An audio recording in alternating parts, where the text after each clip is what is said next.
The war was already starting to wind down, and I was discharged in December of that year at 45. And then 48, I got married, and I was looking for a job, and I came home here, and somebody said that a guard unit was starting in Schenectady. So I came over here hoping to fly, not thinking I'd ever have a job here at all. And so I walked in on what we called the other side of the field now. There were old hangars, old wooden hangars, and a wooden tower, and that's where we started the guard base.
Throughout the world, throngs of people hailed the end of the war in Europe. It is 5 years and more since Hitler marched into Poland. Years full of suffering and death and sacrifice. Now the war against Germany is won.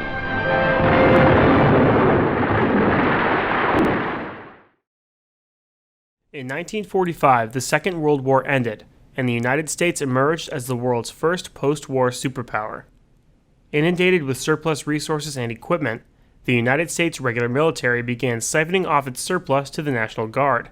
The Army was restructured and in 1947 shed the Army Air Corps, thus creating the United States Air Force as a branch in its own right, and by extension, the Air National Guard. Stratton Air National Guard Base would be among the first Air Guard bases in the country.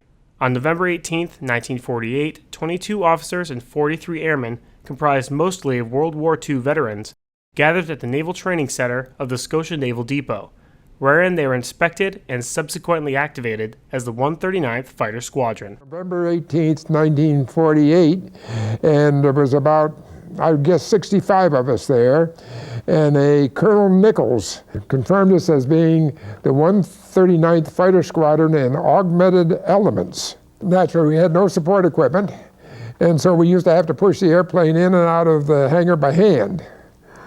Really, nobody was qualified in the airplane.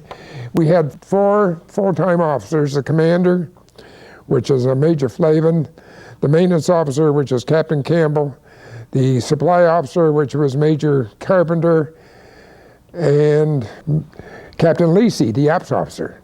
We started off with 4 officers and about 20 men initially. After its establishment in 1948, Stratton Air National Guard Base began to grow as the unit received and began operations with its first aircraft, the P-47 Thunderbolt.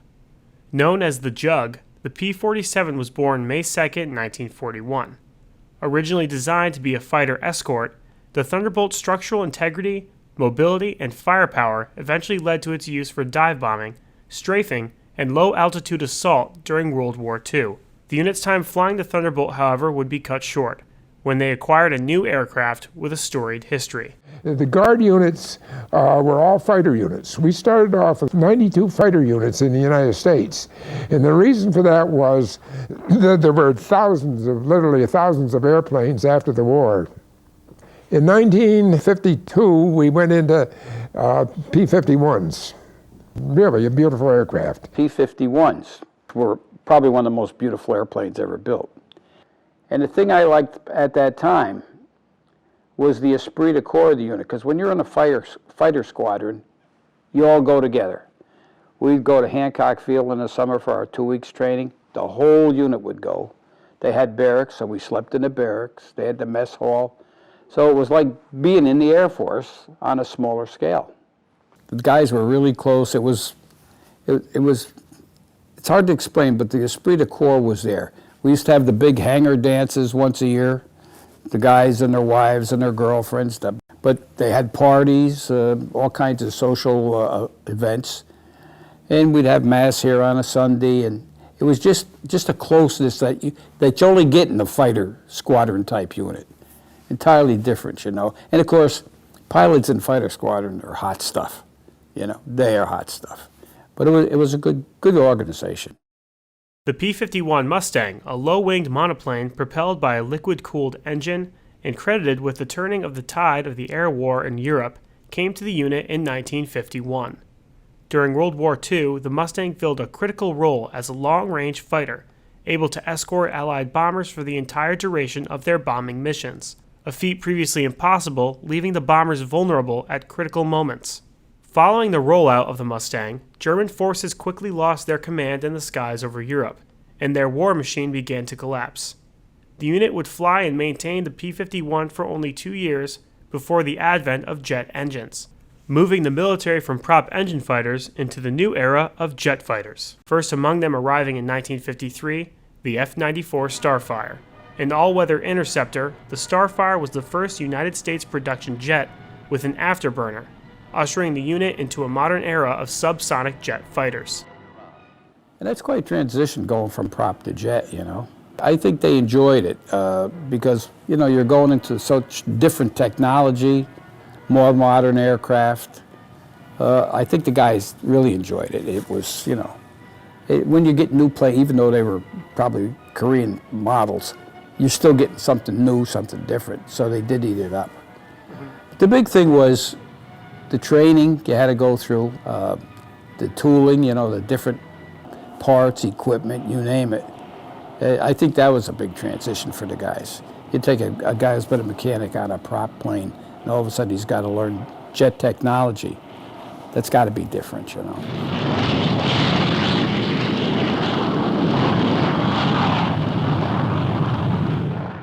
Innovation wouldn't stop with the Starfire. In 1956, the 139th Fighter Squadron would officially become the 109th Fighter Squadron under the Air Force Group. And on the heels of the Korean War, the newly minted 109th would again receive a new jet fighter to mark the occasion. This time, the F-86 Sabrejet.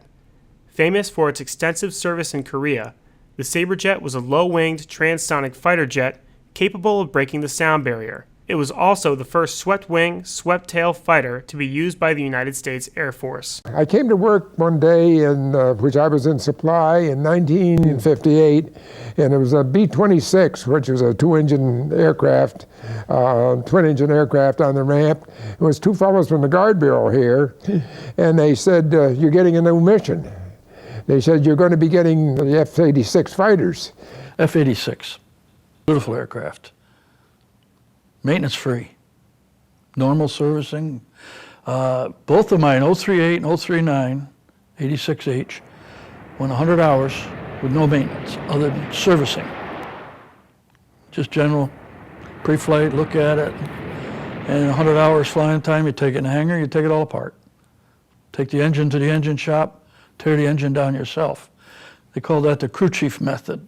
F-86, that to me, that was a beautiful plane. The swept wing, you know, and they'd take off in diamond formation. And I used to marvel watching them take off how fast they could get them off the ground. At the beginning of the 1960s, a communist threat is growing in the East, and the United States leads the West in its resistance. A wave of change swept across the world and soon made its way to the 109. In 1960, we went to four-engine. Now, this was a break between the Guard and the Reserve, but the Air Force wanted to get rid of some 55 aircraft that were flying the Pacific, and somebody wanted to maintain the airlift, so they decided to pick 5 units. And we were one of the first 5 units to transition from jet fighters into four-engine aircraft. And that was a traumatic change because we had no navigators. We had no flight engineers. We had no load masters. All we did was have fighter pilots. The 109th was on its way out of the fighter business and into the global transport business. The first of 8 C-97 Boeing Stratocruisers arrived at Schenectady on January 18th. Former fighter pilots now faced the prospect of mastering a new aircraft, which stretched to 110 feet with a wingspan of 141 feet. Equipped with 4 Pratt & Whitney engines, the C-97 could lift 153,000 pounds to an altitude of 30,000 feet and fly a maximum of 4,300 miles without refueling. Now, the rumor was that they were unsupportable, meaning that they had flown just from Travis to Hickam in the islands, up to Wake Island and up to Tachikawa. That's all they flew was that arc, and bringing troops and supplies into Japan to support Korea, and nobody knew enough to maintain it. So they were given to the guard units, and of course after the guard units got their hands on it and we learned about the airplane, we literally flew it all over the world. Once we found we were losing the F-86s, we got the AirVac mission with the C-97s. Big change from fighters to transports.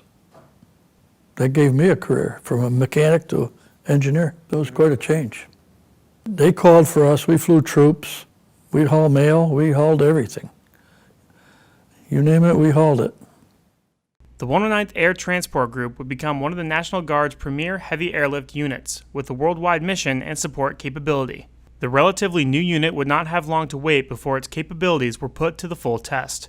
On the 1st of August in 1961, the 109th was called up for service in support of the Berlin crisis. Extra training drills were authorized, additional equipment received, and more maintainers were hired to shore up support of increased flying hours. The unit was ready. Colonel, what about yourself personally? Are you ready and willing to go now, if need be? Well, naturally, having been involved in a war once before, I would hate to see the thing get to that point. We are here to train in that eventuality, or for that eventuality, and we are prepared to go. One of the busiest New York units is assigned to the Military Air Transport Service, MATS. These huge C-97 Stratofreighters from Schenectady are a familiar sight during the mobilization at key bases all around the world. Home base for the C-97s is the Schenectady County Airport, headquarters for the 109th Air Transport Group. Within a few days after their mobilization on October 1, a C-97 of the 109th Group transports Air Force cargo for the European buildup some 4,000 miles to Châteauroux Air Station in France. It's the first of many similar flights to the far reaches of the globe. The scope of Schenectady's role in the mobilization effort is demonstrated by Lieutenant Colonel John C. Campbell, Jr., the group commander. Each of the red spots on this map shows a port of call for 109th aircraft. On the other side of the world, the New York C-97s fly to the Philippines, to Alaska, and in June to South Vietnam during Operation Back Porch in support of U.S. troops in that Far East trouble spot. In addition to cargo airlifts, the 109th's major responsibility is the movement of troops. In January, one of Schenectady's C-97s is the first to land at Rhine-Main Air Base in Germany, leading a massive troop lift called Operation Long Thrust II. It's a NATO exercise. During May, Schenectady's airmen carry 200 combat-ready troops across the Atlantic as part of Operation Long Thrust III. Finally, in July, aircraft of the 109th Group are assigned the appropriate task of airlifting its fellow Air National Guard, Air Force Reserve, Army National Guard, and Army Reserve units back home from Europe, where they had been stationed during the Berlin crisis. During its active duty, the 109th C-97s airlift a total cargo tonnage equivalent to that handled by a Navy destroyer escort on 45 trips around the world, or more than 1 million miles. And the tremendous job is accomplished without a single aircraft flying accident. Lieutenant General Joe W. Kelly, MATS commander, is among the military leaders who expresses pride and appreciation for the accomplishments of the 109th Group.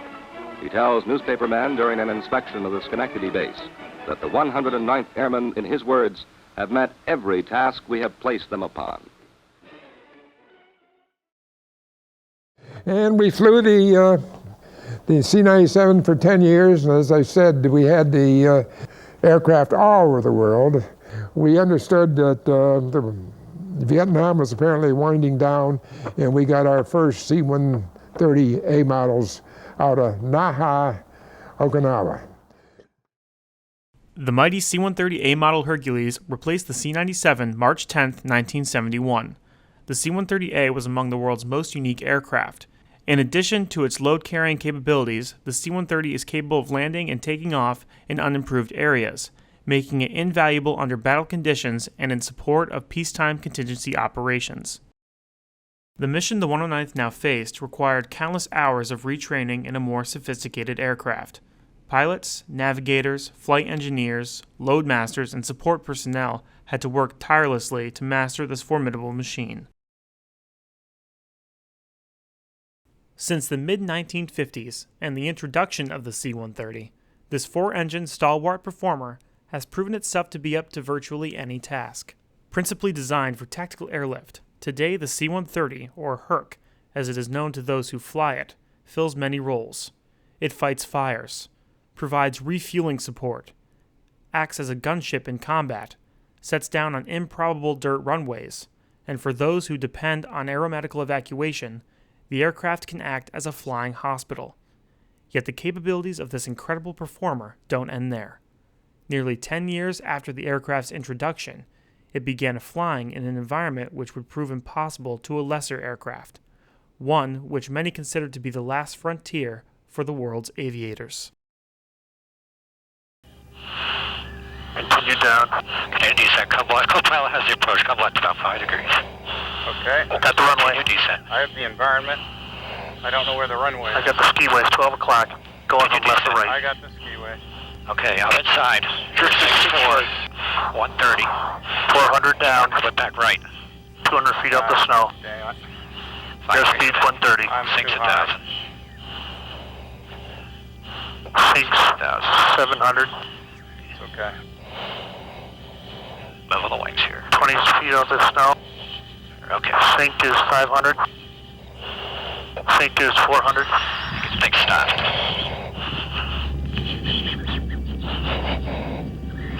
Got the yoke. Nice one. For the C-130, flying to the poles began in 1959. For the 109th Airlift Wing, the only military unit on Earth with the requirement to provide airlift support to both the North and South Poles, the journey to these barren regions began nearly 2 decades later, in 1975. It was then that Brigadier General Stanley Hemstreet, former commander of the 109th, having been asked by the Air Force to meet with active duty representatives in Alaska who were seeking to pass on their Greenland airlift mission, journeyed to that northern state for the express purpose of bringing the mission back to his upstate New York Guard unit.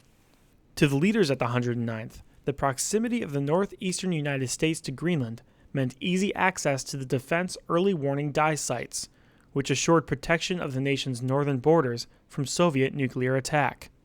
To the contract personnel manning the radar sites, the reassuring presence of a C-130 was a lifeline from the outside world, with fuel, oil, and food keeping the all-important installations in operation.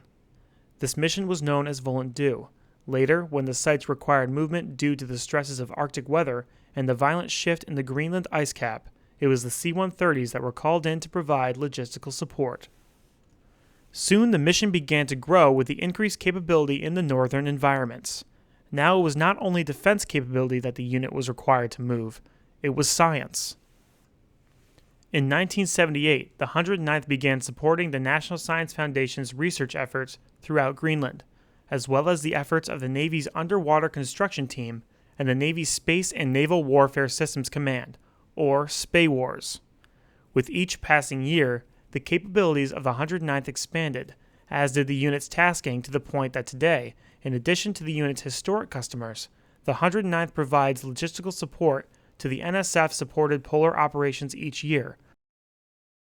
Using the flexibility of the LC-130 Ski Birds, the The crews of the 109th have flown to established skiways on open snow or sea ice. Proficiency at operating in this environment was enhanced over the years, as the unit trained air crews for an expanded polar mission. The unit even added an Arctic survival school, which each year trains as many as 50 military members in the techniques necessary for survival on hostile Arctic sea ice. In 1988, then director of the National Science Foundation's Office of Polar Programs, Dr. Peter Wilknes, proposed the consolidation of the military airlift support required in both the Arctic and the Antarctic under a single provider, the 109th. It was in that year that the unit began its deployments to Antarctica. Since that time, participation by the Guard unit has increased to the point that today, the 109th provides as much as 30% of the approximate 4,000 hours flown during the August to February Antarctic season.